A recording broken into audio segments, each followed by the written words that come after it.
ये तस्वीरें आप देख रहे हैं उत्तर प्रदेश के बागपत में चुनावी रंजिश की वजह से ग्राम प्रधान पर जानलेवा हमला हुआ है। ग्राम प्रधान की गाड़ी को घेर कर कई राउंड गोलियां चली और प्रधान के साथ आधे दर्जन लोगों को लाठी डंडों से पीटा गया। हमलावरों ने धारदार हथियार से प्रधान पर हमला किया था।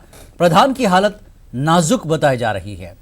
बागपत के साबिक प्रधान पर हमले का इल्जाम लगाया जा रहा है। ये तस्वीरें आप देख सकते हैं। तो उत्तर प्रदेश के बागपत में चुनावी रंजिश की वजह से ग्राम प्रधान पर जानलेवा हमला। क्यों रोक दिया? बस यही बात थी। उन्होंने आके पीछे से हमारे पे वार कर दिया। कौन लोग थे? पूर्व प्रधान तेजी और दूसरे नंबर का ओमवीर, तीसरे नंबर का वो है पल्लम कहते हैं उसको, और बस मैंने ये देखी संदीप। कितने लोगों पे हमला किया? हमला हम सारे भाइयों पे किया, सारे बच्चों पे, भाइयों पे, हमारे।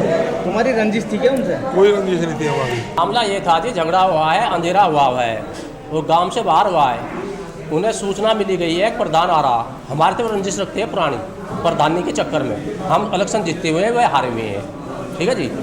और काफ़ी दिन से चल रही है, कम से कम 15 साल से। और उन्होंने जो है प्रधान को मारने के इरादे से हमला किया गया। और ये 4-5 आदमी थे और हम तो सर घर पे थे और सब हथियार बंद है। आपकी नज़रों में दिख रही, चोट लग रही, फरसों से गोली चल रही है। गांव गवा वहाँ पर।